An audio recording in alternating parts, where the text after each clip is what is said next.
जी recording start हो गई है। मैं लेक्चर ज़रा शेयर कर लूँ आपके साथ।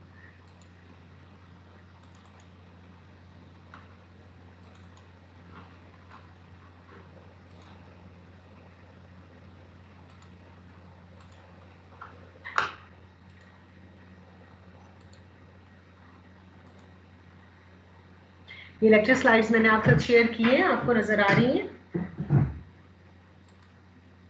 Yes ma'am. Yes ma'am. हम पिछले लेक्चर में हम सेकंड ऑर्डर सर्किट्स पढ़ रहे थे और आपको सारी क्लास को मैं दोबारा से कहूँगी, आपसे मेरी रिक्वेस्ट है कि ये सब्जेक्ट इंपॉर्टेंट सब्जेक्ट है और इसमें डे 1 से आपको अटेंशन पे करने की ज़रूरत है। तो बराए करम ऑनलाइन क्लास हो रही है या फेस टू फेस हो रही है या जिस भी मोड में हो रही है, मेरी कोशिश यही होती है ये क्लास ज़्यादा से ज़्यादा इंटरेक्टिव हो और आपके साथ मेरा राब्ता रहे, लेकिन उसके लिए ज़रूरी है कि आप लोग भी नींद से जागें और अपनी क्लास की जो भी एक्टिविटीज़ हैं उसमें पार्टिसिपेट करें। और ये ना हो कि मैं फिर रैंडम क्वेश्चंस पूछना शुरू कर दूं, फिर आप लोग घबरा जाते हैं। इसलिए टेंशन पे कीजिए और तवज्जो से पढ़ें जो कुछ मैं पढ़ा रही हूँ और जो मैं क्वेश्चन कर रही हूँ उसका मुझे जवाब चाहिए, ठीक है? नो मोर साइलेंसेस।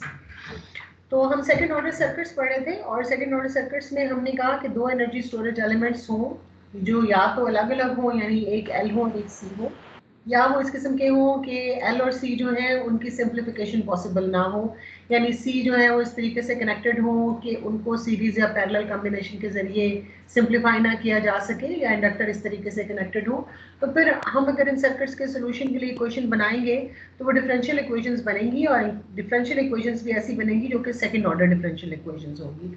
इस वजह से इन सर्किट्स को हम कहते हैं कि ये सेकंड ऑर्डर सर्किट्स है। फिर हमने सर्किट्स के एनालिसिस के लिए देखा कि सर्किट का एनालिसिस फर्स्ट ऑर्डर सर्किट्स की तरह का है। हम पहले एनालिसिस करेंगे सर्किट को एज्यूम करके कि सर्किट सोर्स फ्री है। सोर्स फ्री का मतलब ये कि सर्किट में जो भी एक्टिविटी है वो जो एलिमेंट्स लगे हुए हैं एनर्जी स्टोरेज एलिमेंट यानी कैपेसिटर और इंडक्टर, उनकी अपनी इनिशियल कंडीशंस की वजह से है और कोई एक्सटर्नल सोर्स सर्किट में कनेक्टेड नहीं जो कि इंडिपेंडेंट हो, चाहे वो वोल्टेज सोर्स हो या करंट सोर्स हो। और अगर हमारे पास, हम पहले सर्किट को सोर्स फ्री तरीके से एनालाइज करेंगे और इसको हम कहते हैं इस सर्किट का नेचुरल रिस्पॉन्स है। और फिर उसके बाद सर्किट में सोर्सेज इंट्रोड्यूस करेंगे और फिर रिस्पॉन्स को देखेंगे जिसमें कि हमारे दो कंपोनेंट्स आएंगे, एक नेचुरल और एक फोर्स्ड। और फिर उसके बाद ये जो अभी हम काम कर रहे हैं इसमें हमारी सोर्सेज सारी की सारी डीसी सोर्सेज हैं। और फिर जब हम आगे फर्दर चैप्टर्स में जाएंगे तो फिर हम एसी सोर्सेज और एक्सपोनेंशियल सोर्सेज उनको भी एक्सप्लोर करेंगे। तो जब हम सेकंड ऑर्डर सर्किट्स को सॉल्व करते हैं तो उसमें हमें इनिशियल और फाइनल कंडीशंस को फाइंड करने की ज़रूरत पड़ती है। आगे जब हम पूरा तरीका देखेंगे तो उसमें हमें समझ आ जाएगा। और हमने पिछली क्लास में इनिशियल और फाइनल कंडीशंस फाइंड करने की ही प्रैक्टिस की थी, जिसमें ये एक एग्जाम्पल की, दूसरी एग्जाम्पल की, ये तीसरी एग्जाम्पल की, ये 3 एग्जाम्पल्स मैंने की थी जो कि एक दूसरे से डिफरेंट है। एंड आई होप कि अब आपको इनिशियल और फाइनल कंडीशंस फाइंड करने के लिए आपका कॉन्सेप्ट क्लैरिफाई हो गया होगा। जी आप कुछ कहना चाह रहे हैं? मैम स्लाइड्स नहीं शेयर हो रही आपकी।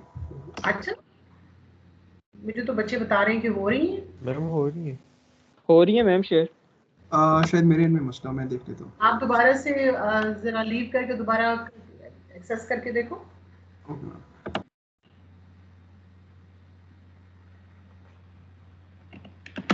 होपफुली हो रही होंगी। ठीक है, तो आज जो है वो उसके बाद फिर हमने सर्किट्स के जो रिस्पॉन्स थे उसके लिए डिफरेंशियल इक्वेशंस डेवलप की थी पिछली क्लास में। और जो डिफरेंशियल इक्वेशंस हमने डेवलप की वो ये दो डिफरेंशियल इक्वेशंस हैं जो कि हमें नजर आ रही हैं। यहाँ पर ये एक सीरीज आरएलसी सर्किट है और ये इसकी डिफरेंशियल इक्वेशन है जो यहाँ पे हम यहाँ पे देख सकते हैं। इसमें एक अननोन पैरामीटर था which was I and we solve the circuit for I. तो अभी हमने सर्किट सॉल्व तो नहीं किया, हमने सिर्फ सर्किट के सोल्यूशन के लिए एक डिफरेंशियल इक्वेशन डेवलप की है। और जब इस डिफरेंशियल इक्वेशन को हम सॉल्व कर लेंगे तो फिर हमारे पास सर्किट का सोल्यूशन आ जाएगा। यानी if we are able to find the value of I with the help of this differential equation then that is the solution to the circuit above. Similarly जो सर्किट राइट पे है इसमें अगर हम differential equation को solve कर लें for v और हमारे पास v की वैल्यू आ जाए तो that is the solution for the circuit which is given above which is a parallel RLC circuit. अब जब ये दो सर्किट आपके पास आ गए हैं और आपने इनको सॉल्व करना है तो हमारे पास दो तरीके हैं। एक तो हम करंट के लिए अलग सॉल्व करें और वोल्टेज के लिए, यानी जो सीरीज आरएलसी है उसको अलग सॉल्व करें और जो पैरेलल आरएलसी है उसको अलग सॉल्व करें। एक तरीका यह है कि हम इन दोनों को एक दूसरे के साथ रिलेट करके और कोशिश करें कि भाई हमारे पास जो सर्किट है उसका सोल्यूशन ज़रा सिंपल हो जाए, एक ही मेथडोलॉजी के ज़रिए हम दोनों को सॉल्व कर सकें। ठीक है, दैट्स द आइडिया। तो यहाँ पर अगर मैं ये कहूँ कि मेरे पास ये सर्किट है, ये जो सीरीज RLC सर्किट है, इसकी क्या आउटपुट है जो आप कैलकुलेट करना चाह रहे हैं यहाँ पे? What's the output? Ma'am load की वोल्टेज VL? नहीं, करंट। ये करंट ये आप, हाँ, ये मैंने आपको पिछली क्लास में कहा था कि अगर आप ये करंट फाइंड कर लेंगे तो आप समझें कि आपने पूरा सर्किट सॉल्व कर लिया, क्योंकि उसकी मदद से आप लोड वोल्टेज भी फाइंड कर सकते हैं। और VL लोड वोल्टेज नहीं है, VL इंडक्टर के क्रॉस वोल्टेज है। The L stands for the inductor not the load. यहाँ हमने बिल्कुल स्पेसिफाई नहीं किया कि इंडक्टिव लोड है या कैपेसिटिव लोड है या रेजिस्टिव लोड है या कैसा लोड है। ठीक है, तो आपने जो अननोन फाइंड करना है वो एक ऐसा अननोन फाइंड करना है जिससे कि सारा कुछ फाइंड हो जाए। तो वो अननोन हमारे पास सीरीज सर्किट में करंट होता है, और ये क्योंकि तमाम एलिमेंट्स में से एक ही करंट पास हो रहा है, तो अगर हम ये करंट फाइंड कर लें तो फिर हम तमाम एलिमेंट्स के लिए इस सर्किट को सॉल्व कर सकते हैं। इसी तरह पैरेलल सर्किट में ये जो पैरेलल RLC है, इसमें अननोन क्या है भाई? वोल्टेज। मैम वोल्टेज है। इसमें हमारा अननोन वोल्टेज है। अगर मैं इन दोनों सर्किट्स को कहूँ कि यार इसमें जो अननोन है या जो आउटपुट है वो Y है, और इसमें भी अननोन जो है वो आउटपुट है और वो Y है, तो यहाँ वोल्टेज Y है और यहाँ करंट Y है ना? लेकिन है दोनों के दोनों अननोन जो कि मैं फाइंड करना चाहूँ। ठीक है, और जो मेरे पास सोर्स है वो यहाँ वोल्टेज सोर्स है, इसको मैं X कह लूँ, और यहाँ करंट सोर्स है, इसको मैं X कह लूँ। तो आमतौर पे हम ऐसे ही करते हैं ना, जब भी किसी सिस्टम को देखते हैं तो हम कहते हैं सिस्टम की इनपुट X है, which is the forcing function, और आउटपुट जो है वो हमारे पास Y है। ठीक है, तो अगर मैं इस तरीके से इस सर्किट को लिखूं तो मैं ये कह सकती हूँ कि this thing is d2y by dt square plus r over l dy by dt plus 1 over l c y is equal to 1 over l dx over dt। और इसको भी मैं ऐसे ही लिख सकती हूँ, मैं कह सकती हूँ कि this is equal to d2y by dt square plus 1 over RC dy by dt plus 1 over LC y is equal to 1 over C dis by dt। तो ये दोनों के दोनों इक्वेशंस कुछ मिलती जुलती सी बन गई। अच्छा, फिर dx by dt, जी बिल्कुल बिल्कुल, थैंक यू, बिल्कुल dx by dt। तो फिर ये दोनों इक्वेशंस मिलती जुलती बन जाएंगे। फिर मैं कहती हूँ कि यार इनका नेचुरल रिस्पांस फाइंड करो। नेचुरल रिस्पांस, क्योंकि हम अभी फिलहाल नेचुरल रिस्पांस ही फाइंड कर रहे हैं। तो नेचुरल रिस्पांस का मतलब होता है कि no source in the circuit, यानी ये वोल्टेज जो है ये क्या हो, ये Vs 0 हो। ठीक है, यानी मैं यहाँ पर एक शॉर्ट दे दूँ, और यहाँ ये Is जो है ये 0 हो, यानी मैं यहाँ पर एक ओपन दे दूँ। तो उस हालत में मेरी इक्वेशंस कैसी हो जाएंगी? मेरी इक्वेशंस जो हैं उनकी ये साइड 0 हो जाएगी, right? Because if x is equal to 0, then dx over dt is also 0, right? And the equation will become something like this, 0, 0। ठीक है, अब आप देखिए यहाँ पर ये जो मेरा आखिरी पैरामीटर है y, दोनों इक्वेशन में ये मल्टीप्लाई हो रहा है 1 over LC के साथ। What is 1 over LC? 1 over LC क्या चीज़ है? अच्छा, L के लिए हम कहते हैं कि V is equal to L di by dt, right? अगर मैं इस इक्वेशन को अपने माइंड में रखूं तो L के यूनिट्स क्या बनते हैं? L is equal to V over di over dt, right? तो V is volts और I is ampere divided by second, so this is equal to volt divided by ampere into seconds, right? और ये देखिए अब L के units मेरे पास क्या है, L की अगर मैं पैरामीटर्स देखूं वोल्टेज और एम्पियर और सेकंड्स की फॉर्म में, और L क्योंकि ज़्यादा एनर्जी स्टोरेज है तो इसमें टाइम की भी कोई ना कोई इंपॉर्टेंस होगी। इसी तरह जैसे अगर रेजिस्टेंस को मैं कहती हूँ कि resistance is governed by Ohm's law, R is equal to V over I, तो R के जो मेरे पास पैरामीटर्स होंगे वो क्या हैं? वो है वोल्ट पर एम्पियर, राइट? इसी तरह जो इंडक्टर है उसके पैरामीटर्स आपके पास क्या आ रहे हैं? वो आपके पास आ रहे हैं वोल्ट सेकेंड पर एम्पियर। और इसी तरह अगर मैं कैपेसिटर के देखूं तो क्या होंगे, I is equal to C dV by dt, right. इस पॉइंट ऑफ व्यू से अगर मैं देखती हूँ तो C is equal to ampere second per volt. देख के बताएं, यस मैम, यही Yes, है ना, ma'am. यही बनते हैं। तो अगर यही बनते हैं एक्सक्यूज मी, तो फिर LC के यूनिट्स क्या होंगे? L के हैं जी वोल्ट सेकेंड पर एम्पियर और C के हैं ampere second per volt. The volts will get cancelled, the ampere will get cancelled, and LC is equal to second square, right? और मेरे पास LC नहीं है, मेरे पास 1 over LC है, तो 1 over LC is equal to 1 over second square। तो मेरे पास ये जो पैरामीटर है जो y के साथ मल्टीप्लाई हो रहा है, इसके यूनिट्स आ रहे हैं 1 over second square। ये क्या चीज हो सकती है? Frequency. Ma'am time constant. देखिए टाइम कांस्टेंट तो होता तो यूनिट सेकंड होने चाहिए थे, ठीक है। अगर 1 ओवर सेकंड है ना तो ये फ्रीक्वेंसी है, और अगर ये 1 ओवर सेकंड स्क्वायर है तो ये फ्रीक्वेंसी स्क्वायर्ड है। तो ये किसी फ्रीक्वेंसी का स्क्वायर है जो को मुझे यहाँ पर मिला, ठीक है। तो 1 ओवर LC को हम कहते हैं कि 1 over LC is equal to omega naught square. इसके लिए भी और इसके लिए भी। मैं जरा ये थोड़ा सा क्लटर जो है ये रिमूव कर दूं। मैम दोबारा बताइए, ओमेगा नॉट स्क्वायर। जी, क्योंकि 1 ओवर LC के जो यूनिट्स है ना वो 1 ओवर सेकंड स्क्वायर आ रही है। देखो ये मैं बॉक्स में जो बना रही हूँ, राइट। तो 1 ओवर LC का मतलब है this is equal to 1 over second into 1 over second. तो 1 ओवर सेकंड किस चीज़ के यूनिट्स हैं भाई? ओमेगा के, इंटू ओमेगा। तो ये ओमेगा स्क्वायर होगा, और ये क्योंकि खास ओमेगा है लिहाजा इसका नाम मैंने ओमेगा नॉट रख दिया। अच्छा यस मैम, सही है, समझ आ गई। तो 1 over LC is equal to omega naught square. अच्छा, अब यहाँ पर इस सर्किट को भी मैं कह सकती हूँ कि ये जो है ये मेरे पास आ रहा है d2y by dt square plus r over l dy by dt, और इसको मैं इरेज कर दूँ और मैं 1 ओवर LC की जगह यहाँ पर भी और यहाँ पर भी लिखूँ तो भाई ये ओमेगा नॉट स्क्वायर है और ये भी जो है ये ओमेगा नॉट स्क्वायर है, ठीक है।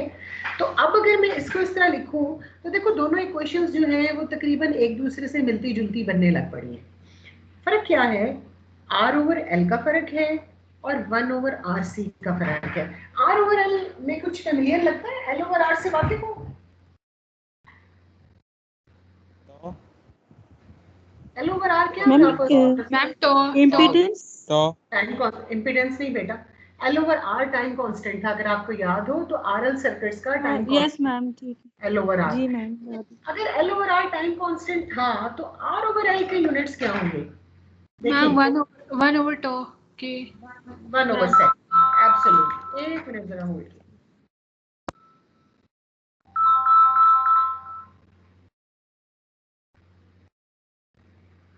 हेलो, सारे का सारा। और बेटा मेरी क्लास हो रही है, प्लीज मुझे डिस्टर्ब नहीं करें।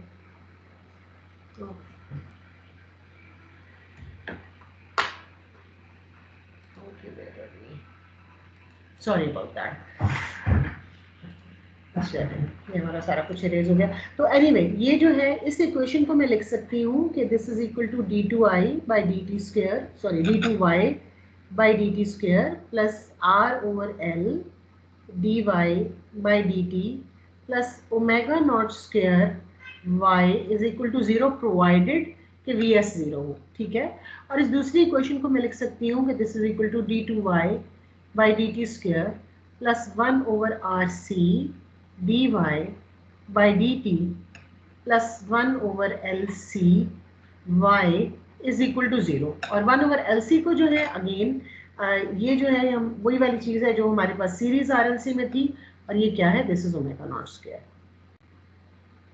ठीक है। So this is equal to omega naught square. तो अब मैं कह रही थी कि बात जो है वो R/L और 1/RC के लिए हमारे पास जो है ना वो बात आ जाएगी। तो R/L को मैं आप कहती कि 1/सेकंड के यूनिट्स हैं R/L। तो ये जो दोनों इक्वेशंस है ना, इनको हम एक कन्वेंशनल फॉर्म में लिखते हैं। हम कहते हैं ये इक्वेशंस हैं d2y by dt स्क्वायर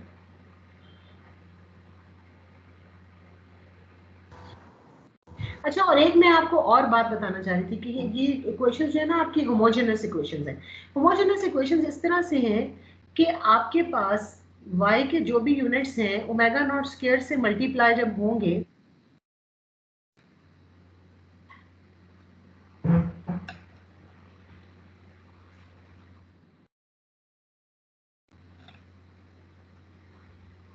जी, ये आपके पास +1/RC dy/dt plus omega naught square y is equal to 0। इसको अगर हम देखते हैं तो आप मुझे ये बताइए कि ओमेगा नॉट स्क्वायर y के यूनिट्स क्या हैं? y क्या है आपके पास? जो भी y है, y को तुम छोड़ो, ओमेगा नॉट स्क्वायर के यूनिट्स क्या हैं? Ma'am s square. मैम पर सेकंड स्क्वायर। पर सेकंड स्क्वायर।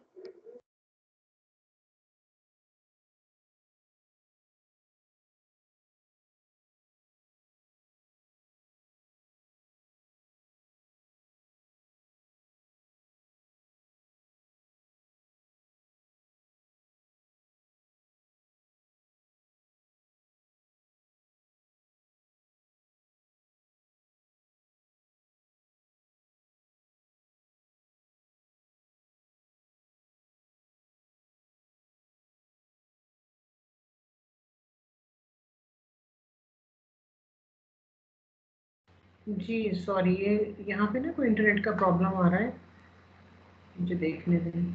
आपको मेरी आवाज आ रही है बच्चों? यस मैम, अब आ रही है yes ma'am. Ma'am. Yes, ma'am. Slide share हो रही है? Yes ma'am. यस मैम हो रही है। ठीक है, चलो। अब मैंने लैन के साथ कनेक्ट किया, वो वाईफाई में कोई प्रॉब्लम आ रहा है। अच्छा जी, फिर दोबारा 10वीं दफ़ा लिखते हैं। This is equal to d2y by dt square. हाँ जी, d2y बाई dt स्क्वायर के यूनिट्स को बताओ क्या है? y के units divided by second square, ठीक है। अच्छा, plus 1/RC dy by dt, इसके यूनिट्स बताओ क्या है? y के यूनिट्स बाई dt सेकंड के यूनिट्स, और 1/RC क्या है? 1/सेकंड। तो दिस इज अगेन y/सेकंड square plus omega naught square y के यूनिट्स। तो y के यूनिट्स क्या हैं हमारे पास? जो भी y के यूनिट्स हैं, और ओमेगा नॉट के यूनिट्स क्या हैं? 1/सेकंड स्क्वायर। तो आप देखिए आपकी सारी टर्म्स जो है ना वो एक ही यूनिट कंपैटिबिलिटी पे चल रही हैं। एक तो इक्वेशन को ये देखने के लिए कि मेरी इक्वेशन ठीक है या नहीं, आप यूनिट कंपैटिबिलिटी को जरूर चेक करते हैं। आपकी हर टर्म एक ही यूनिट्स के ऊपर ऑपरेट करनी चाहिए, देखिए तभी आप उन टर्म्स को आपस में ऐड कर सकेंगे, ठीक है।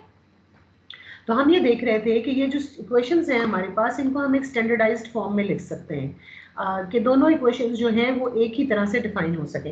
हम इन इक्वेशंस को लिखते हैं, हम कहते हैं जनाब ये है d2y by dt square plus 2 zeta omega naught y dy by dt plus omega naught square y is equal to 0। और इस इक्वेशन को भी हम कहते हैं, हम लिखते हैं d2y by dt square plus 2 zeta omega naught dy by dt plus omega naught square is equal to 0। Omega naught square y, I am sorry. ठीक है मैम ये 2 जीटा वाला आप फिर से समझा रहे हैं? जी जी, समझाने लगी हूँ, अभी तो सिर्फ लिखा है, इसके बारे में बात करते हैं। अच्छा, ऐसे क्यों लिखा हमने, क्या वजह है? वजह ये है कि हम ये क्वेश्चंस जो डेवलप कर रहे हैं ना, ये डेवलप कर रहे हैं हम सर्किट्स के एक सर्टेन सॉल्यूशन के लिए। इसमें हमने एक पैरामीटर सर्किट का जो है वो डिफाइन किया, वो क्या था? Omega not. पहले तो मुझे बताओ कि ये ओमेगा नॉट की वैल्यू क्या है? ओमेगा नॉट की वैल्यू है 1/LC अंडर द रूट। ये इक्वेशन देख के मुझे बताएं कि ओमेगा नॉट कहाँ से डिसाइड होता है? व्हाट डिसाइड्स कि ओमेगा नॉट की वैल्यू क्या होगी? मैम 1/LC y जो है मैम मैम इंडक्टर और कैपेसिटर की वैल्यूज से। शाबाश, एब्सोल्युटली, इतना क्लियर कट आंसर है कि आप ओमेगा नॉट क्या डिसाइड करते हैं? ओमेगा नॉट डिसाइड करता है इंडक्टर और कैपेसिटर। और इंडक्टर और कैपेसिटर कहाँ से आते हैं? डिजाइनर डिसाइड करता है, इंजीनियर डिसाइड करता है। तो पहली बात तो ये है कि ओमेगा नॉट डिफाइन करता है, ओमेगा नॉट वो पैरामीटर है जिसकी बेस के ऊपर आप अपना सर्किट डिजाइन करते हैं। आप चूज करते हैं कि यार मैंने ये वैल्यू एल की लेनी है, ये वैल्यू सी की लेनी है, ताकि मेरा सर्किट जो है उसकी ओमेगा नॉट ये हो। ओमेगा नॉट क्या है उसके बारे में भी बात करते हैं। अच्छा, अब इसमें एल और सी का रोल तो हमारे पास आ गया। जो पैरामीटर जिसका रोल मिसिंग है दैट इज आर। आर का रोल हम नहीं डिसाइड कर सके, तो आर के रोल पे डिसाइड करने के लिए हमने एक और पैरामीटर यहाँ डिफाइन किया विच इज जीटा। ठीक है, और हमने कहा कि हमारे पास जो सर्किट है इसमें 2 zeta omega naught is equal to R over L. अच्छा, इसमें 2 जो है ना, ये तो लोगों ने एनालिसिस करके एक स्केलिंग फैक्टर लिखा है, बाकी 2 zeta into omega naught is equal to R over L. तो इसकी बेस पे अगर मैं देखूं तो मेरे पास zeta omega naught is equal to 1/2 R over L. ठीक है, और फिर जीटा की वैल्यू क्या आती है? What's the value of zeta? Zeta is equal to 1/2 R over L into 1 over omega naught. ठीक है, और 1 ओवर ओमेगा नॉट क्या था? Omega naught was 1 over LC under the root. Ma'am LC हो जाएगी एलसी अंडर द रूट। ठीक है, तो ये हो जाएगा आपके पास 1/2 R under the root C over L, क्योंकि ये एल की पावर 1 है, यहाँ एल की पावर 1/2 है, तो half power of L will cancel. तो जो सीरीज आरएलसी सर्किट है उसमें जीटा की वैल्यू आएगी 1/2 R under the root C over L. अब आप मुझे बताएं कि इसकी डायमेंशंस क्या होंगी जीटा की? आर की क्या होती है? Volt per ampere, right? और सी की क्या थी? एम्पियर सेकंड पर वोल्ट। चलिए, सी की थी जनाब एम्पियर सेकंड पर वोल्ट, और एल की क्या थी? वोल्ट वीएस सेकंड पर एम्पियर ए। वोल्ट सेकंड पर एम्पियर। पर एम्पियर। ठीक है, अंडर द रूट कर लें हर चीज को। ठीक है, ये सेकंड्स दो जो हैं they will cancel out each other and we will have 1/2 volt per ampere into ampere per volt, right? A square under the root will be A and V square under the root will be V, और ये जो है ये cancel हो जाएंगे and we will be left with 1/2। 1/2 की dimensions क्या हैं? मैम डायमेंशनलेस है। कोई डायमेंशन नहीं है ma'am, dimensionless ma'am constant. Constant है वो तो मैम, कांस्टेंट है, डायमेंशनलेस है। इसका मतलब है इस सारे एनालिसिस को देख के मुझे बताओ कि जीटा की डायमेंशंस क्या होंगी? डायमेंशनलेस। Ma'am dimensionless. डायमेंशनलेस, शाबाश, वेल डन। तो हमारे पास सीरीज आरएलसी सर्किट के लिए जीटा की जो वैल्यू आती है that is equal to 1/2 R under the root C over L, और हमने ये फाइंड कर लिया कि जीटा जो है हमारे पास ये एक डायमेंशनलेस नंबर है। ठीक है, तो जीटा को क्या कहते हैं? ये है जी 1/2 R under the root C over L, और जीटा को हम कहते हैं damping ratio. So we have calculated two things by now. एक है ओमेगा नॉट जिसको हम कहते हैं कैरेक्टरिस्टिक फ्रीक्वेंसी। कैरेक्टरिस्टिक फ्रीक्वेंसी क्यों कहते हैं भाई इसको? Why some other frequency? Characterizes the whole circuit. It's the value we base our C and L on. Absolutely, very well said. It characterizes the circuit, क्योंकि ये सर्किट की hardware से आती है। आप सर्किट के हार्डवेयर पे कहते हैं, देखिए 4-5 सर्किट्स हो सकते हैं जो एक ही टोपोलॉजी में कनेक्टेड हो। एक सीरीज आरएलसी है, दूसरा भी सीरीज आरएलसी है, तीसरा भी सीरीज आरएलसी है, चौथा भी सीरीज आरएलसी है, और सब जो है वो 5-5 वोल्ट के ऊपर काम कर रहे हैं। What differentiates one circuit from the other? The value of R, the value of L, the value of C. तो अगर तमाम सर्किट्स में L और C की वैल्यूज डिफरेंट हैं तो उन तमाम की जो कैरेक्टरिस्टिक फ्रीक्वेंसीज होंगी जो कैरेक्टराइज करेंगी आपके सर्किट को वो एक दूसरे से डिफरेंट होंगी।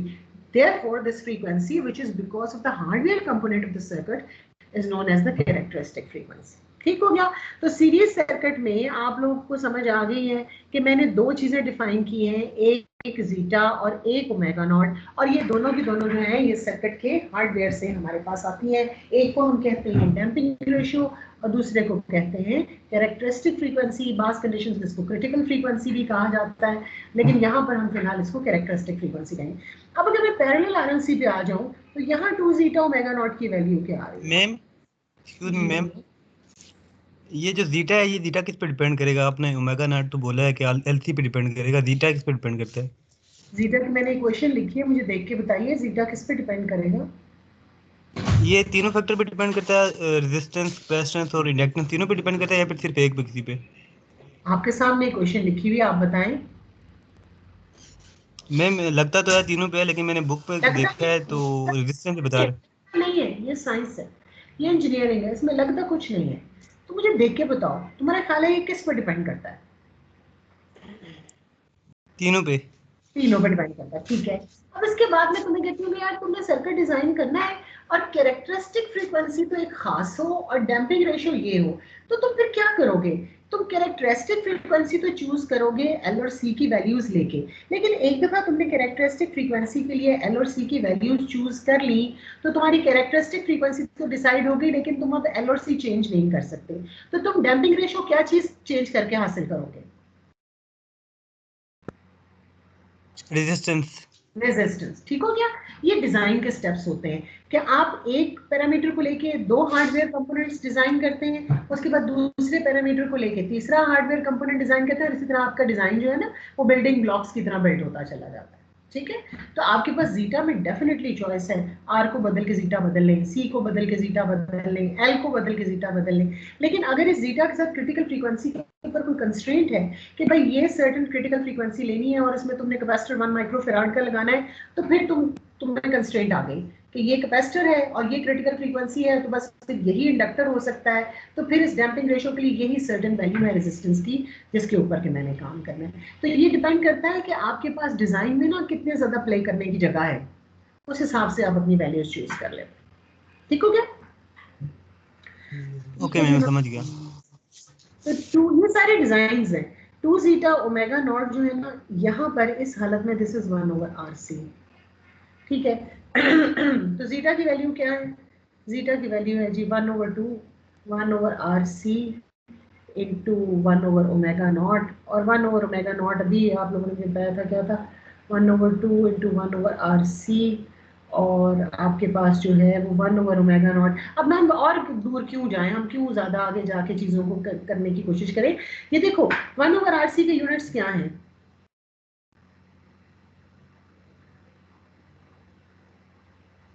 Second ma'am second 1/second, sorry, RC is second and 1/RC is 1/second, और 1/ओमेगा नॉट की यूनिट्स क्या हैं?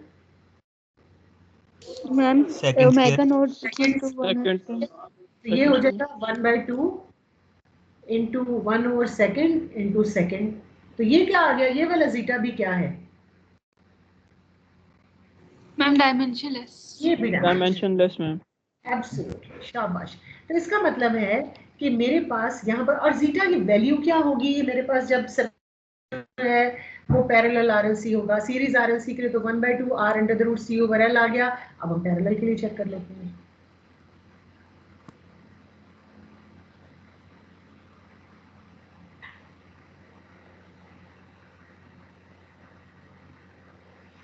ठीक है, तो ये मेरे पास आया 2 जीटा और omega naught was 1/LC under the root is equal to 1/RC। तो ये C की एक हाफ वैल्यू कैंसिल हो जाएगी and zeta will be equal to 1/2 into R into 1/C/L, ठीक है। यानी this is equal to 1/2 R into under the root L/C। लेकिन यहाँ क्योंकि C/L है तो मैं इसके साथ एक ड्युअलिटी डेवलप करना चाहती हूँ, तो मैं कहती हूँ ये जीटा पैरेलल के लिए zeta is equal to 1/2 into 1/R under the root C/L। इन दोनों को आप देखिए, आपको इनमें ना एक रिलेशनशिप नजर आएगा। सीरीज के लिए जीटा क्या था, 1/2r under the root c over l, right. और पैरेलल के लिए this is 1/2 into 1/r under the root c over l। तो पता ही चला कि अगर मैं 1/2 के स्केलिंग फैक्टर को इग्नोर कर दूं तो इन दोनों सर्किट्स में जो जीटा की वैल्यू है वो एक दूसरे का रेसिप्रोकल आ रही है। और क्योंकि जीटा डायमेंशनलेस नंबर है तो रेसिप्रोकल लेने से उसकी डायमेंशन पे कोई फर्क नहीं पड़ता। डायमेंशनलेस नंबर का रेसिप्रोकल भी जो है वो आपके पास डायमेंशनलेस ही रहता है। तो अब मेरे पास ये सारी एफर्ट करने के बाद फायदा क्या हुआ, why did I make so much effort? फायदा ये हुआ कि मैं इन दोनों सर्किट्स के लिए एक जैसी इक्वेशन डेवलप करने में कामयाब हो गई। इक्वेशन क्या है, d2y by dt square plus 2 zeta omega naught dy by dt plus omega naught square y is equal to 0 is the homogeneous differential equation which defines both the series RLC circuit and the parallel RLC circuit, provided that you take care of putting in the correct value of zeta and omega naught. Omega naught is the same in both cases and it is 1/LC under the root, but zeta in the case of a series RLC circuit is 1/2 into r under the root c over l, and zeta in the case of a parallel RLC circuit is 1/2 into 1/r under the root c over l. अगर आप zeta की value अपने ज़हन में रखो कि series में क्या थी और पैरेलल में क्या थी, तो आप इन दोनों सर्किट्स के लिए एक ही सोल्यूशन फाइंड कर सकते हैं। अच्छा, अब डिफरेंशियल इक्वेशन तो आ गई मेरे पास सर्किट की, दोनों सर्किट्स की एक जैसी। जीटा भी मुझे पता है क्या है, ओमेगा नॉट भी मुझे पता है क्या है। मैंने फाइंड क्या करना है?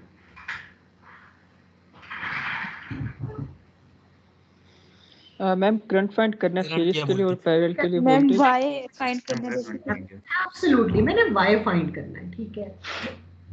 चलिए हम y फाइंड करने पे काम करते हैं। ये जो हमने पीछे काम किया है उसकी छोटी सी समरी है कि आपके पास इक्वेशन जो है, अगर मैं नेचुरल रिस्पांस के लिए इन्वेस्टिगेट करूं तो मेरे पास ये इक्वेशन आ जाती है दोनों सर्किट्स की एक ही जैसी, d2y by dt square plus 2 zeta omega naught dy by dt plus omega naught square y, because y या जो भी अननोन आप सर्किट में फाइंड करते हैं it is a variable of t, लिहाजा उसने यहाँ पर जो इंडिपेंडेंट वेरिएबल t है वो भी स्पेसिफाई किया हुआ है।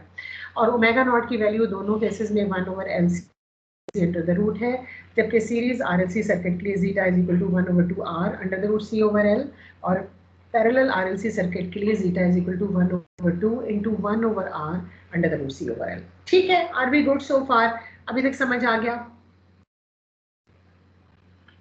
Yes ma'am. Yes yes ma'am. समझ आ गया। अब हम ना मैम जी जी बताएं। लास्ट 2-3 क्वेश्चंस रिपीट कर सकती है पिछले स्लाइड की? क्या लास्ट क्वेश्चन रिपीट करूं? क्वेश्चन पूछो, क्या समझ नहीं आया? मैम डेरिवेशन में मैम एक तो बात ये नहीं समझ आई कि हमने जो नॉर्मल फ्रीक्वेंसी है उसको हमने एंगुलर फ्रीक्वेंसी के रिप्लेस किया है।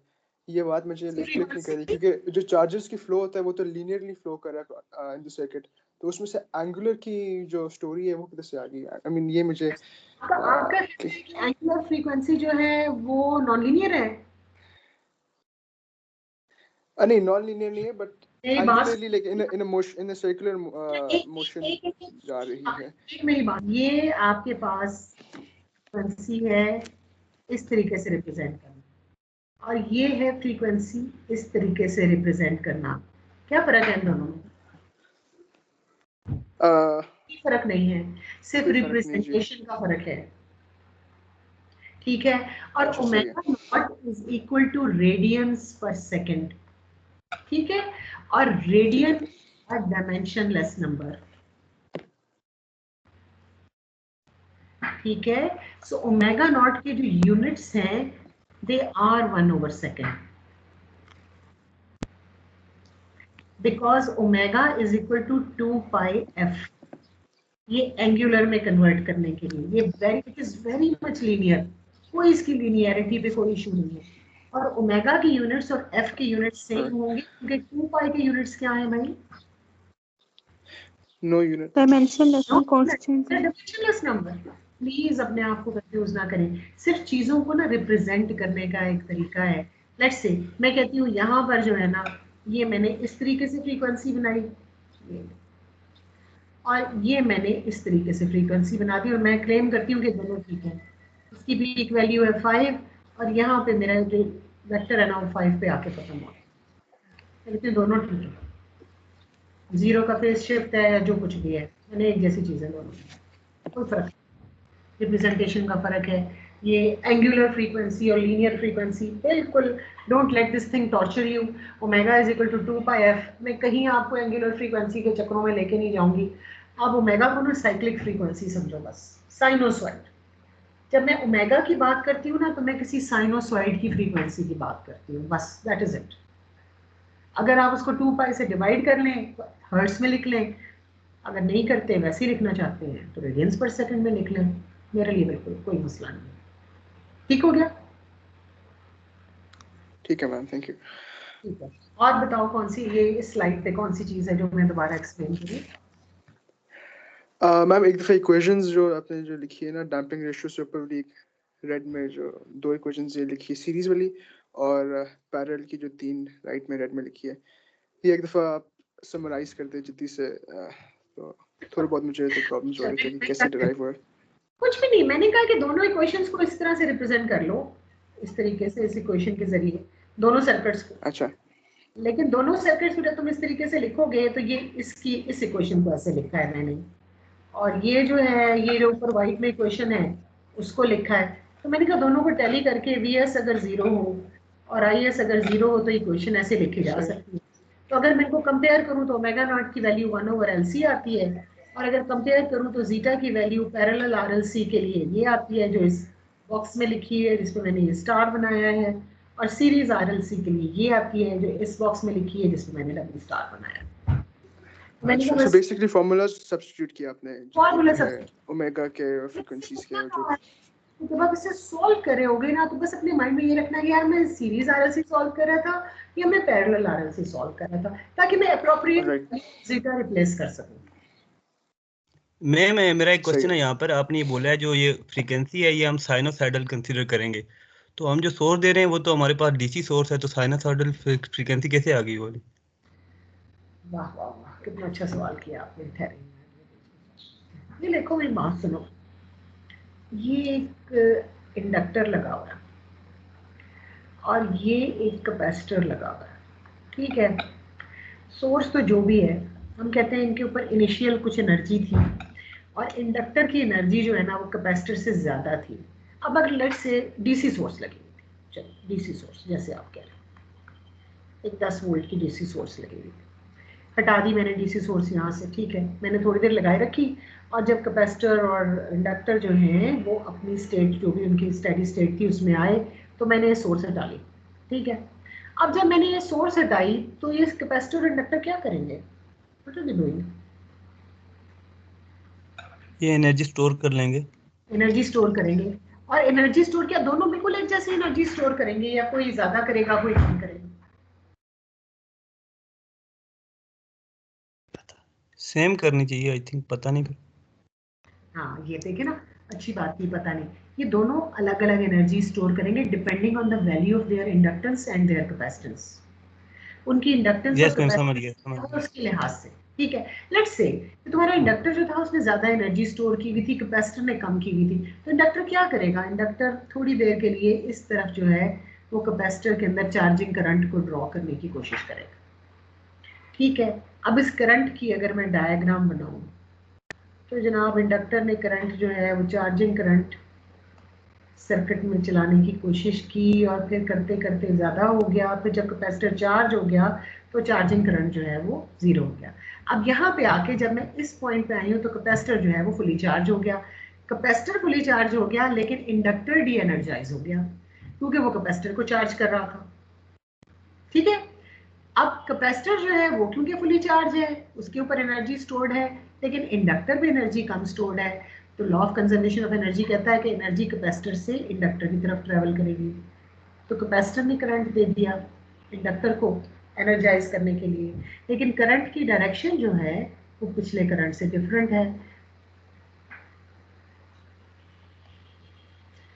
करंट जो है वो चलेगा, बढ़ेगा और फिर कम हो जाएगा।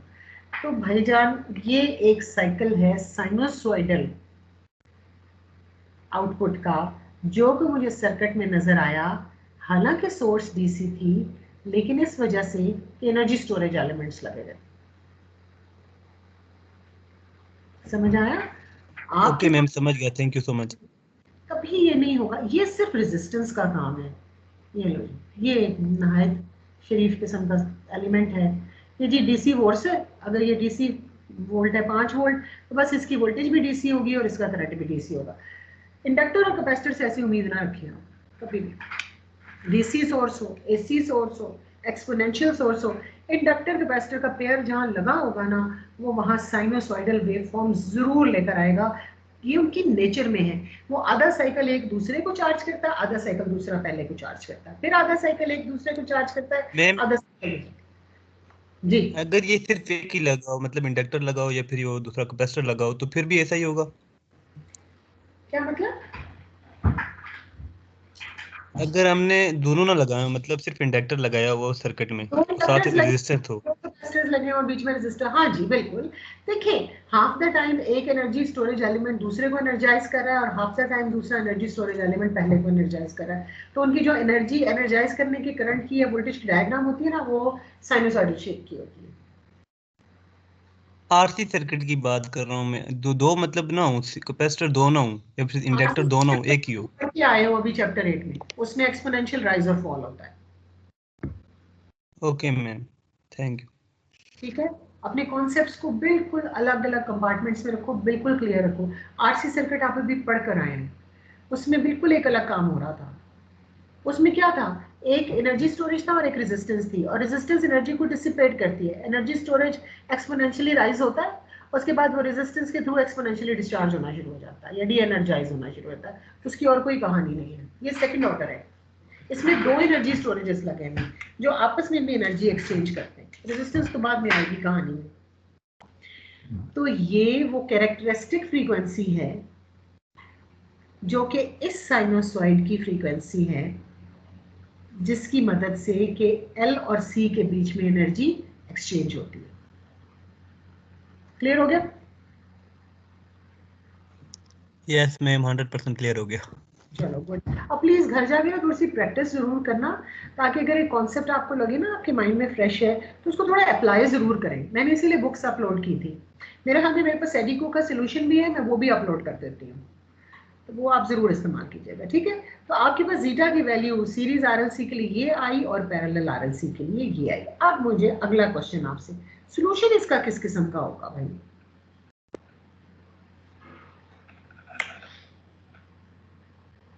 देखिए, किस किस्म का होगा से मेरी मुराद, लेट्स से एक ऐसी रैंडम वैल्यू मेरे जहन में आई। मैं कहती हूँ कि अच्छा y ऑफ t जो है ना, वो ax³ है। क्या ये सोल्यूशन पॉसिबल है? No ma'am. क्यों? अगर y ऑफ t ये है तो dy/dt क्या होगा? 3ax², और d2y/dt² क्या होगा? 6ax। तो अगर मैं इनको इसमें रिप्लेस करूं तो ये आ जाएगा जी 6ax plus 2 zeta omega naught into 3ax² plus omega naught square into ax³ is equal to 0। अब मुझे बताएं, क्या आप x में, अब देखिए ये 6a एक कांस्टेंट है, 2 zeta omega naught into 3a एक कांस्टेंट है, omega naught square into a एक कांस्टेंट है, ये सब कांस्टेंट्स हैं। इनमें से कोई चीज़ वेरिएबल नहीं है, कोई चीज़ चेंज नहीं हो सकती, एक दफ़ा डिसाइड कर ली तो कांस्टेंट हो गई। तो मुझे बताओ क्या हो सकता है कि some constant multiplied by x में some constant multiplied by x² add करूं plus some constant multiplied by x³ add करूं और आंसर 0 आ जाए? क्या कंडीशन है जिसमें ये पॉसिबल है?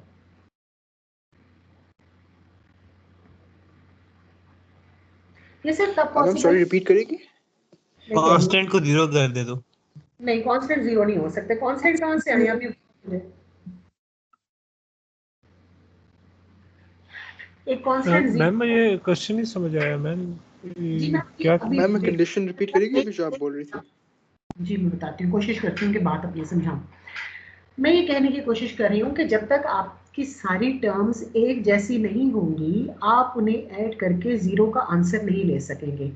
कांस्टेंट जो है ना, उसको मैं इसलिए 0 नहीं कर सकती दो तीन काम मैं नहीं कर सकती। एक तो मैं x को 0 नहीं कर सकती, x को 0 या यहाँ पर मैं कहती हूँ जो भी x था, x को 0 करने का मतलब है कि मैं कह रही हूँ कि y 0 है या यहाँ आउटपुट 0 है। तो आउटपुट 0 के लिए तो मैं सर्किट सॉल्व ही नहीं करी, मैं तो आउटपुट की एक जनरलाइज्ड फॉर्म फाइंड करने की कोशिश कर। इसी तरह a को अगर 0 कहती हूँ तो a भी 0 नहीं है, क्योंकि a जो है उसको अगर 0 कर दिया तो अगेन y ऑफ t जो है वो 0 हो जाएगा, और y ऑफ t को मैं 0 नहीं कर सकती यहाँ पर। तो इसका तो मतलब ये है कि मैं कह रही हूँ कि मेरी आउटपुट जो है वो 0 है, करंट भी 0 है सीरीज RLC में, और पैरेलल RC में वोल्टेज 0 है। अगर 0 ही करना था तो फिर सारा एनालिसिस करने की क्या जरूरत थी? हम तो एनर्जी स्टोरेज का बिहेवियर देखना चाह रहे हैं, और हो ही नहीं सकता कि कैपेसिटर के ऊपर इनिशियल वोल्टेज हो या इंडक्टर पे करंट हो और रिस्पॉन्स 0 आ जाए, नॉन 0 आएगा। तो इसका मतलब ये है कभी पॉसिबल मैम हम यहाँ पे yt को जो x क्यूब है उसको हम पैरामीट्रिक इक्वेशन के तौर पे ट्रीट करेंगे कि वो मेन इक्वेशन से इंडिपेंडेंट होगा और हम yt को ही सब्स्टिट्यूट करेंगे बाकी इक्वेशन में। नहीं, आप इसके डेरिवेटिव और डबल डेरिवेटिव को सब्स्टिट्यूट करेंगे। क्यों y ऑफ t को सब्स्टिट्यूट करेंगे? मैम क्योंकि हमने एक्चुअली तो आंसर लेना है ना मैम, तो ax क्यूब से हम y ऑफ t जब ले लेंगे तो उसका रूल्स को फॉलो करके आंसर लेना होता है, बाय हुक और बाय क्रोक आंसर नहीं लेना। अगर मैं y ऑफ t को y ऑफ t भी लिखूं तो भी d by dt of y of t तो करना पड़ेगा ना, डेरिवेटिव तो लेना पड़ेगा। सही है मैम, ठीक है, इस तरह नहीं आप कर सकते। आपको डेरिवेटिव्स तो जहां डेरिवेटिव रिप्लेस करना है वहां डेरिवेटिव। अच्छा, to cut a long story short, मैं ये कहने की कोशिश कर रही हूँ कि आपको एक ही जैसे फंक्शंस चाहिए, यानी y ऑफ t भी वैसा ही हो जैसा dy बाई dt है, और वैसा ही हो जैसा d2y बाई dt स्क्वायर है। ऐसा कौन सा फंक्शन है जो जैसा खुद होता है वैसे ही उसके डेरिवेटिव्स भी होते हैं? एक्सपोनेंशियल। एक्सपोनेंशियल, शाबाश। तो मैं कहती हूँ कि एक पॉसिबल सोल्यूशन जो y ऑफ t का मेरे पास आ सकता है वो है a e raise to power t, और t की जगह कोई कांस्टेंट भी साथ ऐड कर दो ताकि हमारे एक हो सकता है कि s1 हो और हो सकता है कि s1 ना हो सकता है कि a1 हो सकता है कि a1 ना हो। तो जनरलाइज सोल्यूशन हम कहते हैं हमारे पास ये है। तो dy बाई dt क्या आएगा?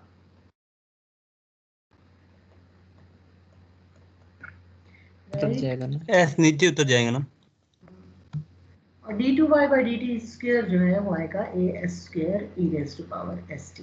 ठीक है, तो इसमें अब ये देखिए, इसको अगर मैं इस इक्वेशन में रिप्लेस करती हूँ तो ये आता है जी a s square e raise to power st plus 2 zeta omega naught a s e raise to power st plus omega naught square a omega naught square into a e raise to power st is equal to 0। ठीक है, अब इस देखिए इस पूरी questions में से a e raise to power st तो आया कॉमन, और अंदर बचा s square plus 2 zeta omega naught into s plus omega naught square is equal to 0। ठीक है ये क्वेश्चन?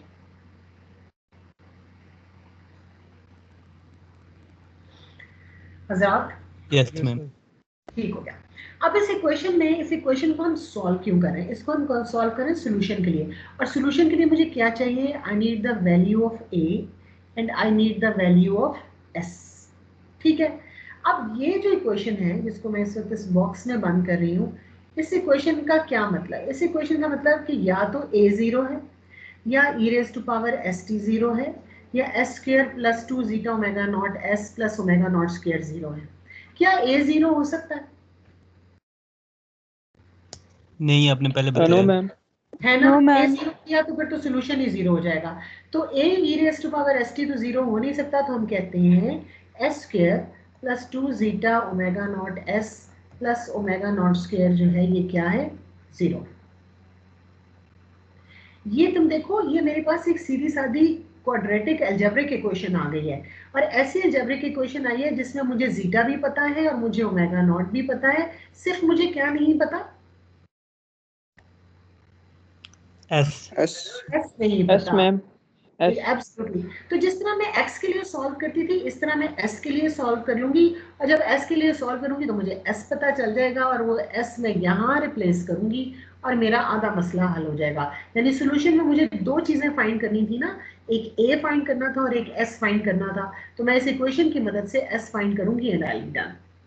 ठीक है मैम, जब हमने फर्स्ट ऑर्डर डिफरेंशियल इक्वेशन की थी तब हमने s इक्वल्स टू -1/τ यूज किया था ना, तो यहाँ पर भी वैसे करना है कि अब आगे s की जगह हम लोग वो सब्स्टिट्यूट कर दें -1/τ। हाँ जी, मुझे तो 1/τ ही लग रहा है, क्योंकि ओमेगा नॉट स्क्वायर जो है ना दैट इज 1/τ। एस स्क्वायर के लिए yes omega naught is yes equal to 1/τ, तो ये एस 1/टाइम के यूनिट्स में ही है एस जो है, ये वही होगा। चलिए जनाब ब्रेक कर लें 5 मिनट की, फिर वापस आते हैं।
जी अस्सलाम वालेकुम।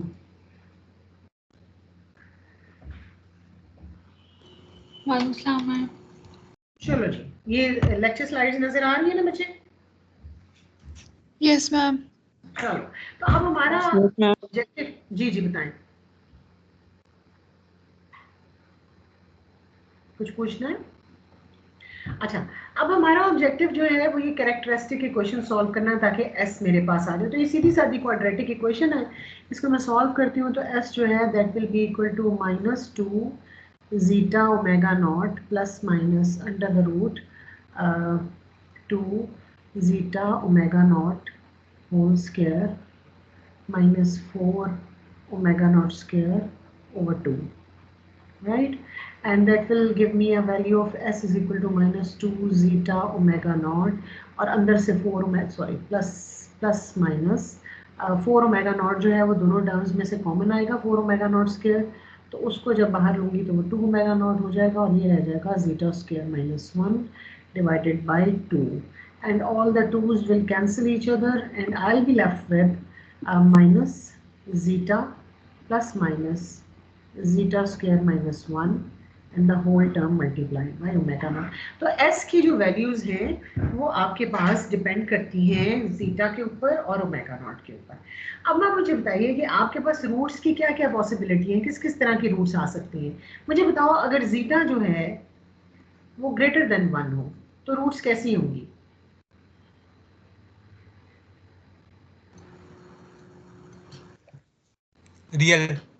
रियल, शाबाश, रियल होंगी, रियल होंगी, नेगेटिव होंगी, शाबाश, दोनों बातें बिल्कुल सच हैं, और डिस्टिंक्ट होंगी, यानी एक दूसरे से मुख्तलिफ होंगी, दोनों की दोनों रूट्स जो हैं वो एक दूसरे से मुख्तलिफ होंगी। और अगर जो है वो जीटा आपके पास इक्वल टू 1 हो तो -1। तो रूट्स जो हैं वो आपके पास क्या आएंगी, एस आएगा माइनस जीटा ओमेगा नॉट। तो रूट्स जो है वो नेगेटिव तो होंगी, रियल भी होंगी, लेकिन रिपीटेड होंगी, ठीक है। और अगर जीटा जो है that lies somewhere between 0 and 1, what then? Complex. Complex, शाबाश। तो रूट्स कैसी होंगी? रूट्स कॉम्प्लेक्स होंगी, और कॉम्प्लेक्स किस तरह की? दोनों रूट्स एक दूसरे का कॉम्प्लेक्स कॉन्जुगेट होंगी, ठीक है। तो ये हमारे पास डिफरेंट टाइप के रूट्स हैं जिनकी पॉसिबिलिटी है। और जीटा अगर 0 तो रूट्स कैसी होंगी? इमेजिनरी। Imaginary, totally. और आपके पास वो भी तब भी क्या होंगी, कॉम्प्लेक्स कॉन्जुगेट। तो उस हालत में जो s जो है that will be equal two plus minus j omega naught, ठीक है। तो इसका मतलब ये है रूट्स की बहुत सी पॉसिबिलिटीज हैं, और ये पॉसिबिलिटी क्या चीज डिसाइड करती है कि आपकी रूट्स कैसी होंगी।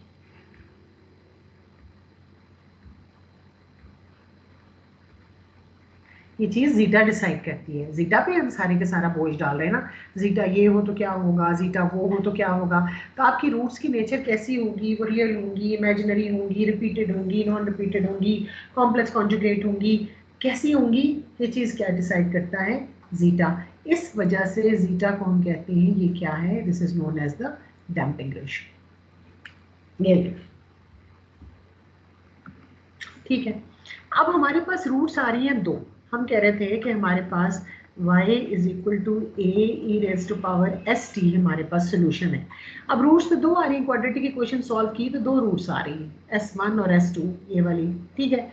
तो मैं कहती हूँ कि यार एक ये भी सोल्यूशन पॉसिबल है कि y1 a1 E raise to power S1 T हो, यानी कोई मैंने कॉन्स्टेंट a1 डिसाइड कर लिया, या मैंने कहा हो सकता है ये पॉसिबल हो कि y2 is equal to a2 E raise to power S2t जो है ये हमारे पास सोल्यूशन हो, और दोनों वैलिड सोल्यूशन है। a1 E raise to power S1t भी सोल्यूशन हो सकता है, और a2 E raise to power S2t भी सोल्यूशन हो सकता है। हाँ, एक चीज जो लीनियर इक्वेशंस में होती है वो होती है सुपरपोजिशन। सुपरपोजिशन प्रिंसिपल ये कहता है कि अगर y1 सोल्यूशन है और y2 सोल्यूशन है तो फिर y1 प्लस y2 भी सोल्यूशन होगा। तो जो मोस्ट जनरल सोल्यूशन आपके पास आएगा वो है y of t is equal to y1 of t plus y2 of t, सबसे जनरल फॉर्म का सोल्यूशन, और ये है a1 e raise to power s1t plus A2 e raise to power S2 ले लीजिए। और अब आपके पास डिटरमिन करने वाला क्या रह गया? S1 आपने फाइंड कर लिया, S2 आपने फाइंड कर लिया, आपने फाइंड करना है A1 और A2, और A1 और A2 जो है they will be determined by the initial conditions of y of t। ठीक हो गया, we are near to the solution. समझ आ गया यहाँ तक? मैम एक पिछले वाली स्लाइड्स में जाएगी, पिछले वाली स्लाइड में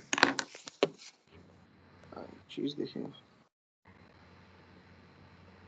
ओके मैम, आप नेक्स्ट स्लाइड चलिए।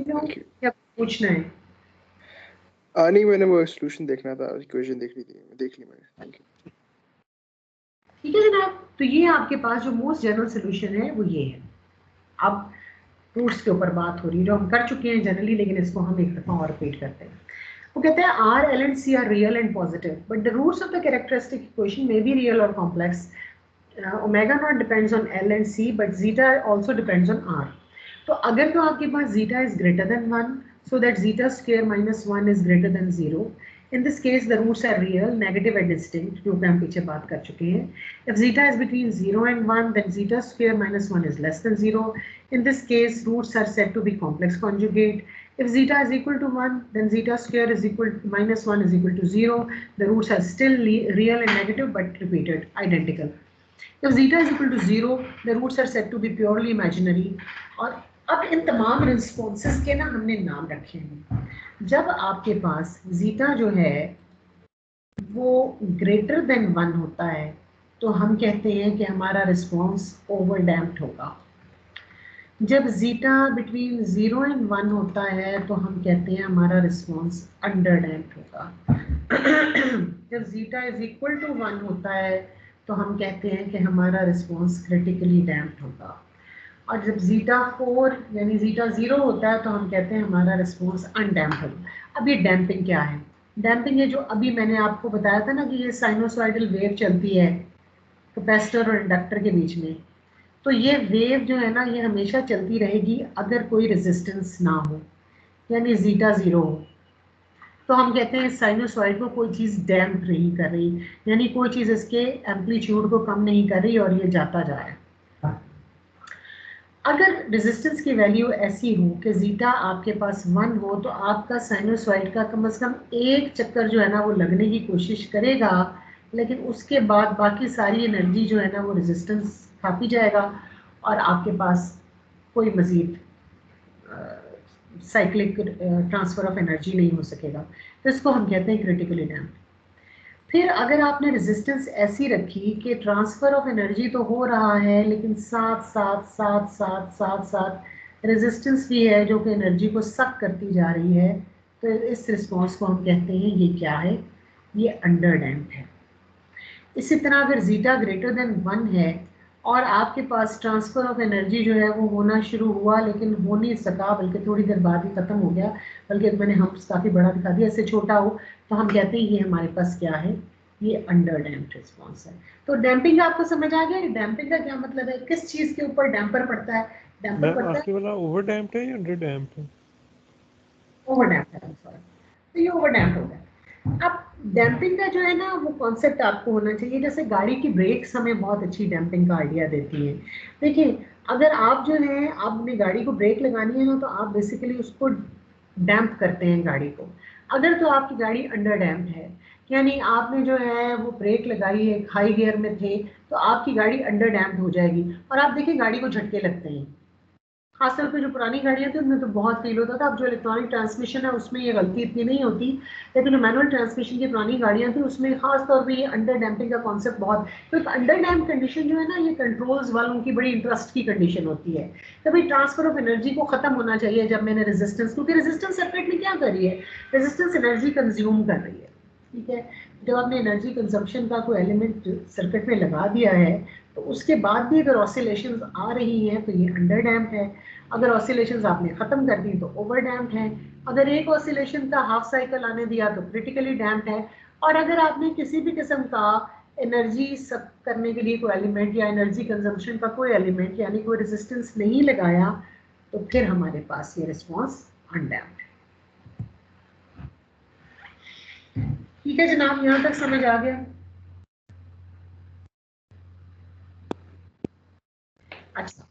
मैम मुझे पहली वाली और आखिरी वाली डैम्पिंग में समझ नहीं आया मैम। अनडैम्प्ड जो था मैम वो तो था कि वेव चलती रहती है। सॉरी मैम, क्रिटिकली डैम्प्ड और ओवर डैम्प्ड में मैम, क्रिटिकली डैम्प्ड में वो चल के वेव कंप्लीट होने से पहले खत्म हो जाती है, लेकिन एक साइकिल कंप्लीट होता है, एक साइकिल हाफ साइकिल कंप्लीट होता है, लेकिन उसके बाद सेकंड हाफ साइकिल नहीं आ सकता। और मैम ओवर डैम्प्ड में भी तो हाफ साइकिल कंप्लीट नहीं हो रहा? नहीं, उस अवधि में हाफ साइकिल कंप्लीट नहीं होता। ओवर डैम्प में थोड़ा सा वो कोशिश करता है एनर्जी स्टोर करने का, हाफ साइकिल तक तो जाने।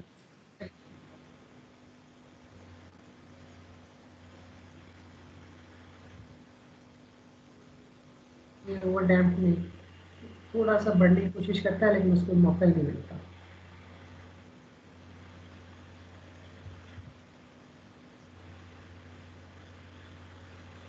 ठीक है,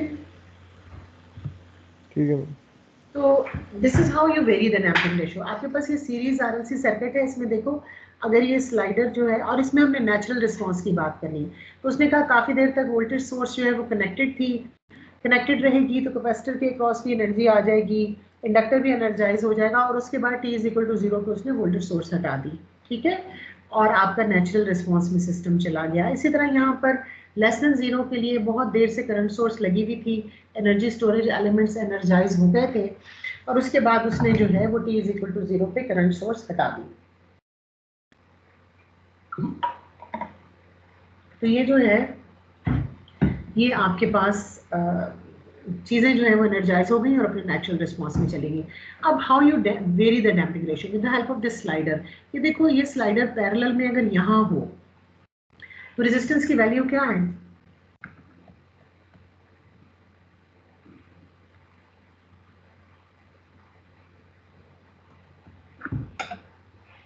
जी मैक्सिमम मैम 0 नहीं मैम?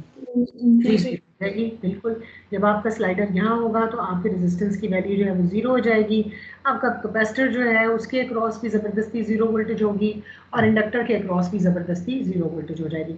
और जब ये स्लाइडर यहाँ होगा बॉटम पे,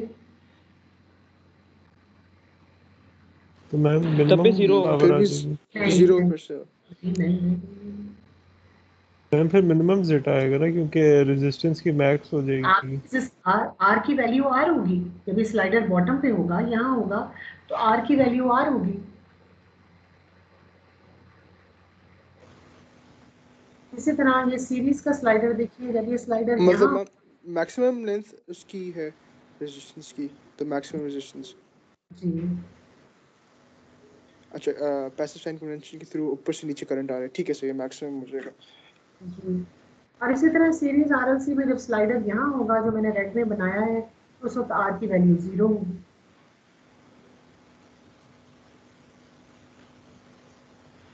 ठीक है मैम। स्लाइडर यहाँ होगा, आर की वैल्यू जो है वो आर होगी। तो इस मैकेनिज्म के जरिए आप आर की वैल्यू को चेंज कर सकते हैं।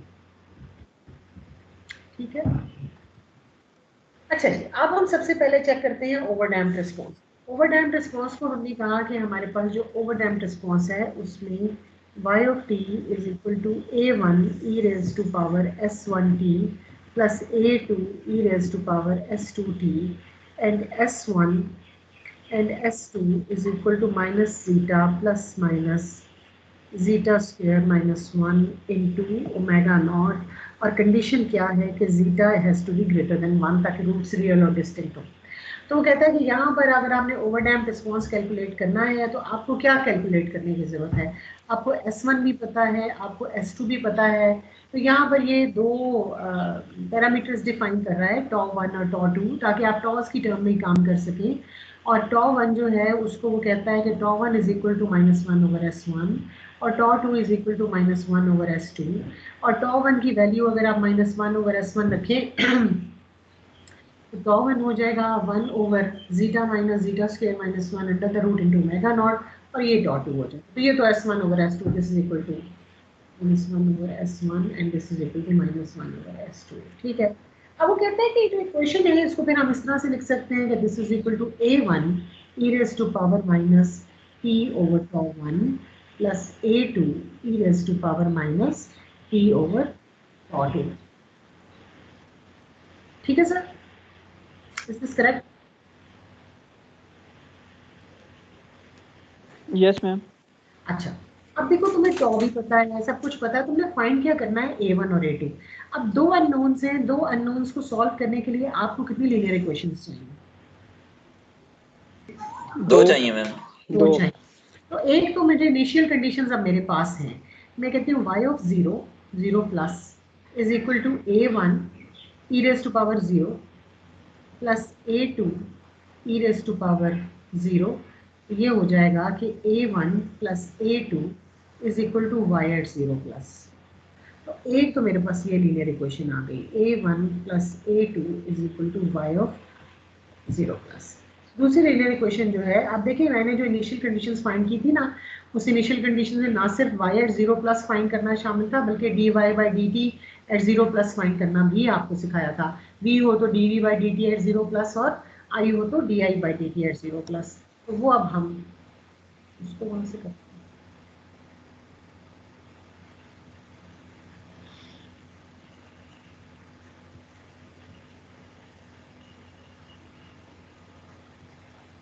ठीक है, तो dy बाई dt क्या होगा, is equal to minus 1 over tau 1 a1 e raised to power minus t over tau 1 minus 1 over tau 2 a2 into e raised to power minus t over tau 2. तो dy by dt at 0 plus क्या होगा, this will be a1 minus a1 over tau 1 minus a2 over tau 2. Check कर लीजिए please.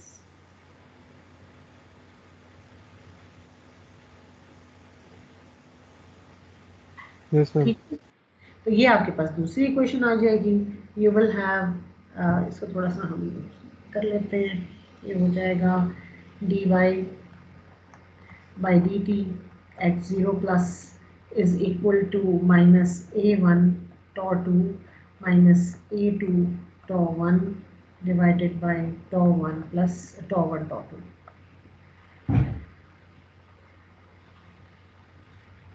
Check कर लीजिए. ठीक है, अब आपके पास दो इक्वेशंस आ गई हैं, एक ये है और एक ये है, दूसरी इक्वेशन है, और आप इन दोनों इक्वेशंस की मदद से a1 और a2 को सॉल्व कर सकते हैं. उसने इन दोनों इक्वेशंस को सॉल्व करके आपको a1 और a2 के लिए फार्मूलाज भी दे दिए कि इन फार्मूलाज में डायरेक्ट इनिशियल कंडीशंस और टॉ की वैल्यू सब्स्टिट्यूट करो, तो ओवर डैम्प्ड रिस्पॉन्स के लिए तुम a1 और a2 कैलकुलेट कर सकते हो. तो ज़रूरी नहीं है कि आप ये क्वेश्चन याद रखें. आपको अगर ये इनिशियल कंडीशंस मैनिपुलेट करनी आती हैं तो आप tau 1 की वैल्यू रिप्लेस करें, tau 2 की वैल्यू रिप्लेस करें, इनिशियल कंडीशंस रिप्लेस करें, आप बस एनीवेज आ जाएंगी दो लीनियर इक्वेशंस, और उनकी मदद से आप a1 और a2 जो है उसको सॉल्व कर सकते हैं. आप a1 और a2 को सॉल्व करें, tau 1 और tau 2 पहले से आपके पास है, उनको रिप्लेस करें, and you will get the response for an over damped circuit. ठीक, क्या ख्याल है सर? ठीक है. Yes ma'am. तो ओवर डैम्प्ड रिस्पॉन्स इस किस्म का होता है. देखिए अब ओवर डैम्प्ड रिस्पॉन्स है y of t is equal to a1 e raise to power s1 t plus a2 e raise to power s2 t. ठीक है, तो ये देखो ये हमारे पास हुआ a1 e raise to power s1 t. और एक चीज़ आप ख्याल रखें, यहाँ पर ये देखें, एक है tau 1 over tau 1 minus tau 2 और दूसरा है tau 2 over tau 2 minus tau 1. ये इस इक्वेशन ये डिसाइड करती है कि इसका मतलब है अगर a1 पॉजिटिव आएगा तो a2 नेगेटिव आएगा, अगर tau 1 बड़ा है या tau 2 बड़ा है, क्योंकि tau 1 और tau 2 खुद पॉजिटिव हैं. अगर tau 1 आपके पास बड़ा है तो a2 नेगेटिव आएगा और a1 पॉजिटिव आएगा, और अगर tau 2 आपके पास बड़ा है तो a1 नेगेटिव आएगा और a2 पॉजिटिव आएगा. इन दोनों कांस्टेंट्स में से एक लाजमन पॉजिटिव आएगा और एक लाजमन नेगेटिव आएगा. तो ये उसने आपको बताया, ये पहला एक्सपोनेंशियल था a1 e raise to power s1 t, ये दूसरा एक्सपोनेंशियल है a2 e raise to power s2 t, और जब आपने ये दूसरा एक्सपोनेंशियल है, और जब आप इनको ऐड अप करेंगे तो ये आपके पास इस किस्म का एक रिस्पॉन्स आएगा. ये दूसरा वाला जो है इसका टाइम कांस्टेंट थोड़ा बड़ा था, 0.2 है इसका टाइम कांस्टेंट, और इसका टाइम कांस्टेंट ज़रा छोटा है 0.05. ठीक है, So this is how you end up with an underdamped response.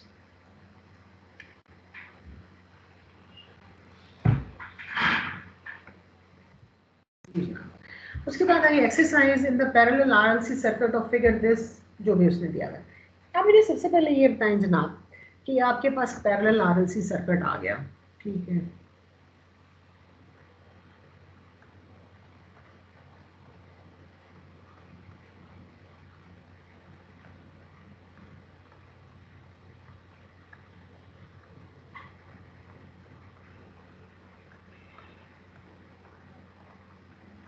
और ये ये जो IS है ये आपके पास 12 मिली एम्पियर है।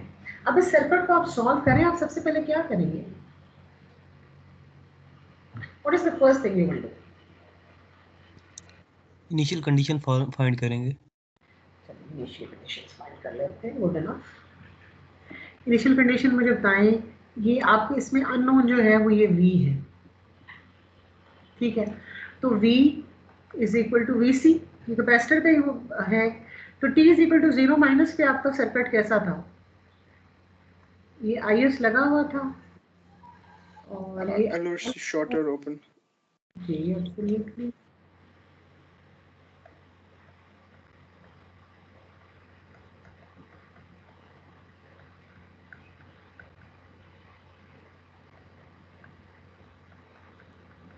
और ये IC की पैसिव साइन कन्वेक्शन होगा।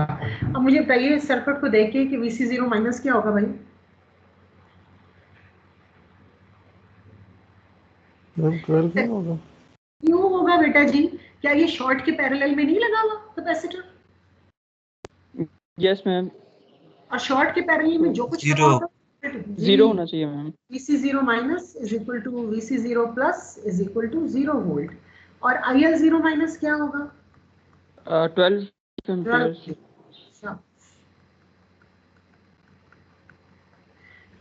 गुड। अब आप मुझे बताएं कि T is equal to 0 plus पे क्या होगा?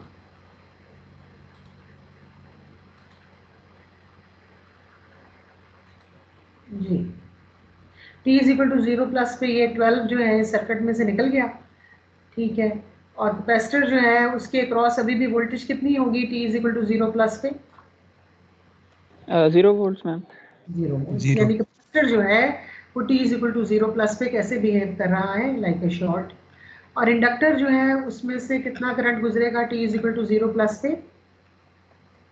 12 एम्पियर मिली एम्पियर। और यहाँ कोई रेजिस्टेंस लगा हुआ है और ये है IC, ठीक है। अब V एट 0 प्लस तो हमें पता चल गया है, what is dV by dt at 0 plus. अब ये क्योंकि कैपेसिटर की वोल्टेज थी, लिहाजा कैपेसिटर की वोल्टेज की क्या इनिशियल कंडीशन सिखाई थी कि dVc by dt at 0 plus is equal to 1/c IC at 0 plus. याद है आपको? नहीं याद तो जाके देखें। अब मुझे बताइए कि IC एट 0 प्लस क्या होगा?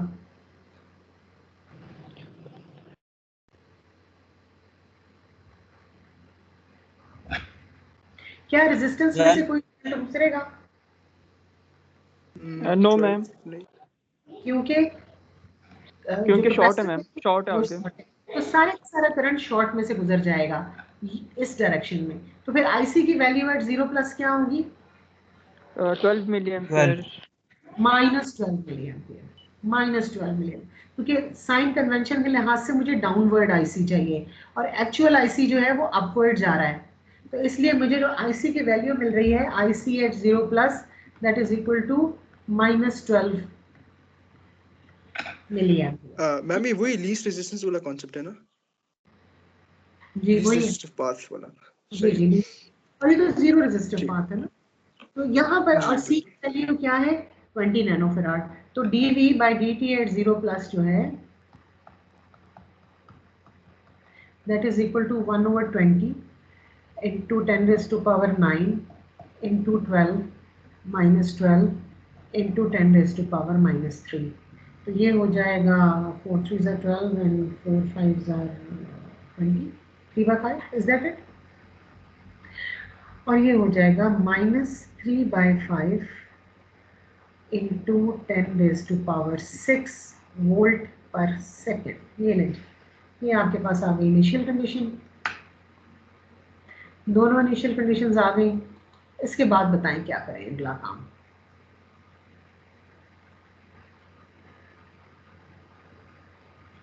अगला काम क्या करें भाई? At T equal to infinity में मैम एनालाइज करेंगे। Yes, V R infinity and I R infinity. v at 0 plus is equal to 0 and dv by dt at 0 plus is equal to minus 3 by 5 into 10 raised to power 6 volt पर second. तो अब किस कदर तेजी से ये charge हो रहा है कैपेसिटर, सारे सर्किट का करंट खींच रहा है। अच्छा जी, और अब मैं आपको बताऊं कि हम अगला काम क्या करेंगे। आप सबसे पहले ये फाइंड आउट करेंगे कि आपके सर्किट में डैम्पिंग किस किस्म की है, ताकि जिस किस्म की डैम्पिंग होगी वही इक्वेशन आप सब्स्टिट्यूट करेंगे ना। आप पहले सबसे पहले ये मालूम करें कि डैम्पिंग किस किस्म की है। तो डैम्पिंग किस तरह मालूम होगी भाई?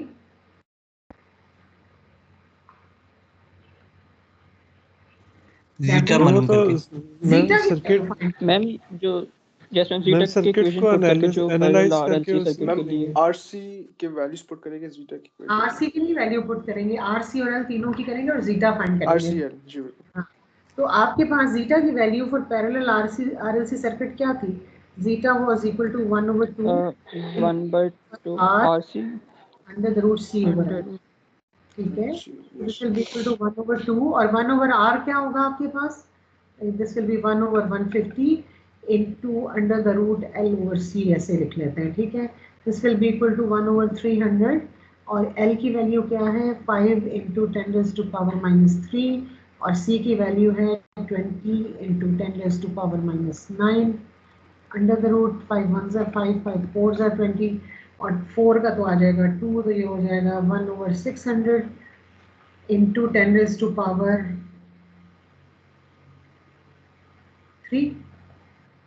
3 मैम।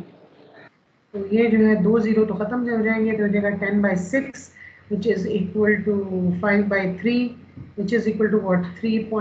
1.67। तो भाई जीटा की वैल्यू आई 1.67। तो 1.67 क्या 1 से बड़ा है या 1 है या 0 और 1 के बीच में है या 0 है? मैम ग्रेटर देन 1 है तो ओवर डैम्प्ड होगा मैम।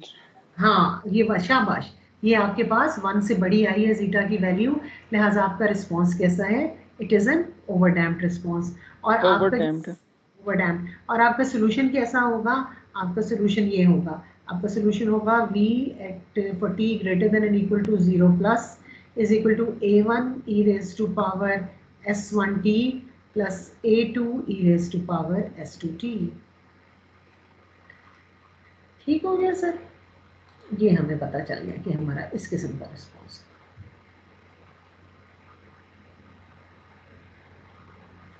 ये अभी मैंने 2-3 चीजें इनिशियल कंडीशन फाइंड की, जीटा फाइंड की, लगे हाथों ओमेगा नॉट भी फाइंड कर लेते हैं। ओमेगा नॉट क्या होगी भाई? 1/√c एलसी है √LC 1/LC under the root. शाबाश। और ये हो जाएगा 1/L क्या है? 5 into 10 raise to power -3 into 20 into 10 raise to power -6। ये हो जाएगा आपके पास 10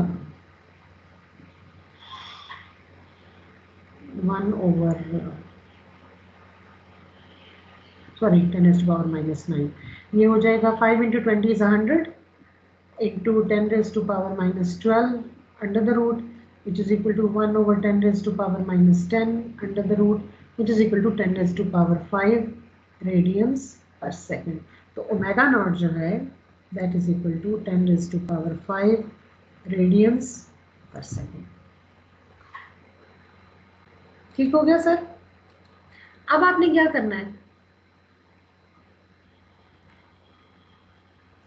S1 और S2 की वैल्यू फाइंड करनी है। एब्सोल्युटली S1 और S2 की वैल्यू फाइंड।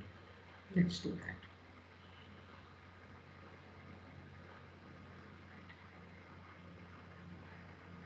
ओके, S1 और S2 की वैल्यूज हमने फाइंड कर ली। S1 is equal to -zeta plus zeta square -1 into omega naught. जी ज़रा मुझे बताइए, जीटा है -1.67 plus 1.67 whole square minus 1 under the root into 10 raise to power 5, और S2 जो है that is equal to minus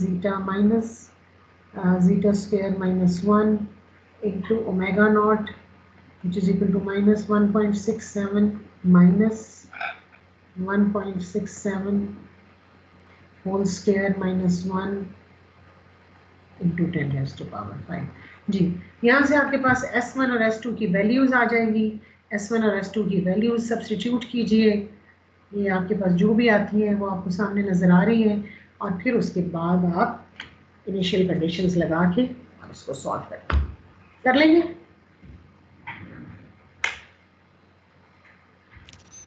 yes ma'am. ठीक हो गया। ये v ऑफ ये है तो v ऑफ 0 क्या होगा, is equal to a1 plus a2, ठीक है।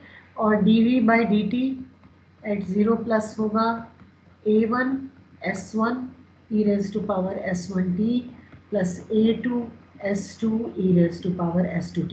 अब आपके पास v एट 0 प्लस भी है, dv by dt at 0 plus भी है, और आपके पास s1 भी है, और आपके पास सॉरी इसमें e raise to power s1 की 0 हो जाएगा, अब वो सॉरी 1 हो जाएगा, e रेज टू पावर 0 होके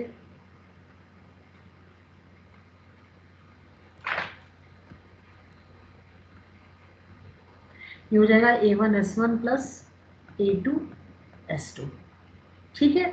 अब आपके पास s1 भी है, s2 भी है, b एट 0 प्लस भी है, dv by dt at 0 plus भी है। आपके पास दो साइमल्टेनियस इक्वेशंस आ गई हैं, और आपने इन इक्वेशंस की मदद से क्या फाइंड करना है, आपने a1 फाइंड करना है और a2 फाइंड करना है। Can you do that?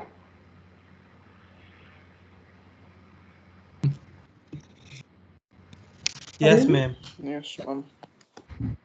चलेंगे, ये क्वेश्चन कंप्लीट कर लीजिएगा, इंशाल्लाह नेक्स्ट चीज हम अगली क्लास में करेंगे। कोई क्वेश्चन है तो बताइए, नहीं तो मैं आपकी अटेंडेंस लूँ। मैम ये S1 S2 का बता सकते हैं जो लास्ट वाली इक्वेशन में आया है, डेरिवेटिव वाली जो इक्वेशन है ये देखो, मैम, ये मतलब क्या बता, ये जो इक्वेशन है ना ये वाली, इसका अगर मैं डेरिवेटिव लूँ तो वो क्या आएगा, a1 और e raise to power s1t का डेरिवेटिव क्या है, s1 e raise to power s1t plus a2 s2 e raise to power s2t। अब अगर t की वैल्यू 0 पुट कर दूँ तो ये एक चीज़ क्या हो जाएगी 1, और ये चीज़ क्या हो जाएगी 1। ओके मैम, थैंक यू, समझ आ गई, ठीक है।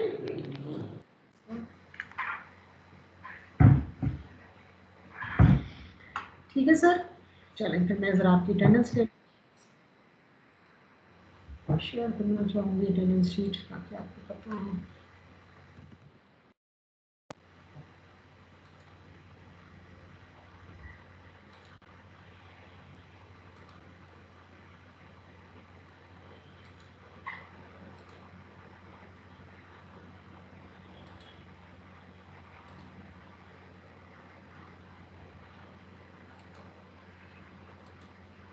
मैम आइडियल सर्किट्स में डैम्पिंग नहीं होती?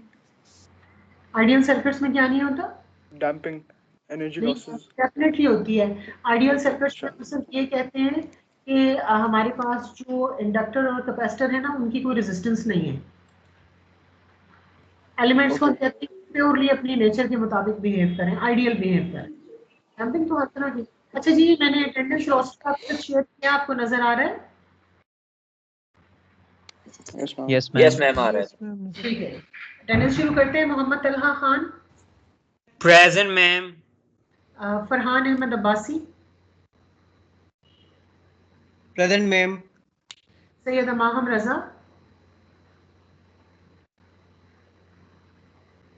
Present ma'am. Laraib like,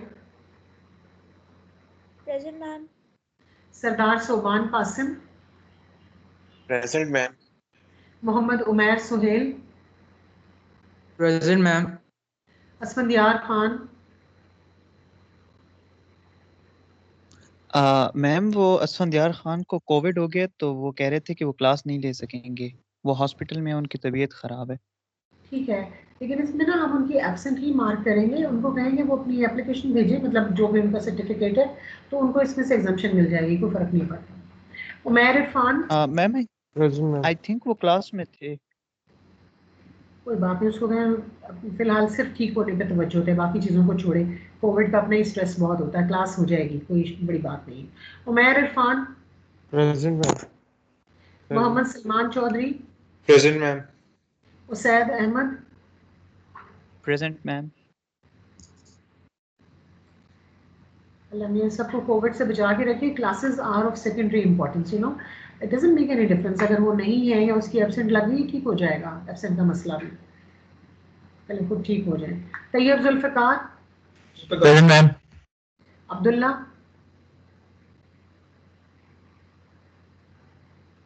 Abdullah, Syed Mohammad present ma'am. Shafiq. Present ma'am. Abdullah आप प्रेजेंट हैं? Yes. Syed Mohammad Shabi Ahmed, present ma'am. Shahab Khan, present ma'am. Mohammad Saad Khan, present ma'am. Jawar Khan,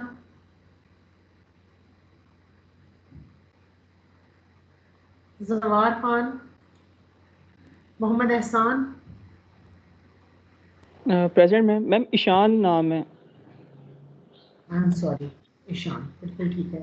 मिराल Kamal, present ma'am. Umar Javed, present ma'am. Ayesha Zakir, present.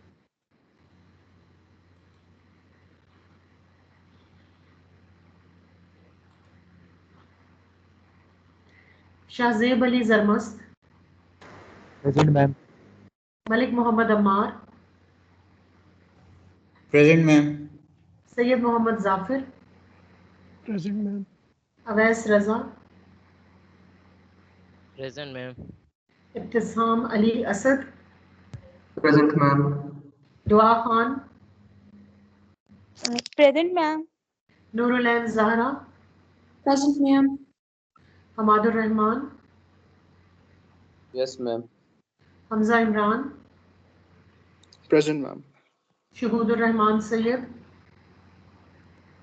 Present ma'am.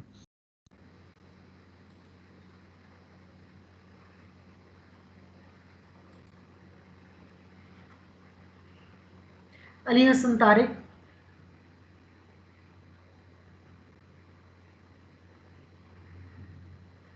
Ali Hassan Tariq, Raja Zain Khalid, present ma'am. Murtaza कमाल Durrani, present ma'am. Yasir Ali, Yasir Ali, present ma'am. Sajjad Ali, present ma'am. Usman Zulfiqar, present ma'am. Ayesha Fuad, present ma'am. Mohammad Sulaiman Faisal, present ma'am. Mohammad Tausif,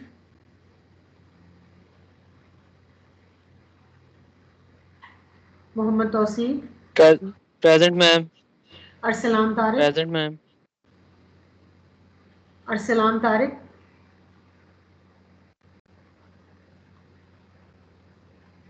Arsalan Tariq,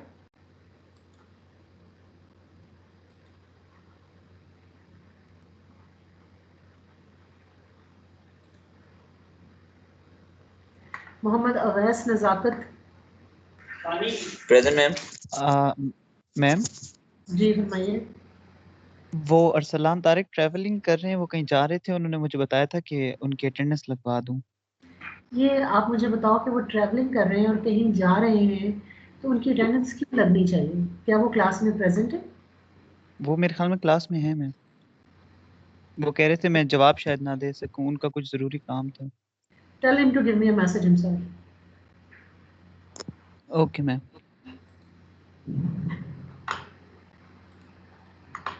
चलें जी, thank you very much. Recording अब हम stop कर देते हैं। पिछली recording मैंने उसके लिंक डाल दिया था,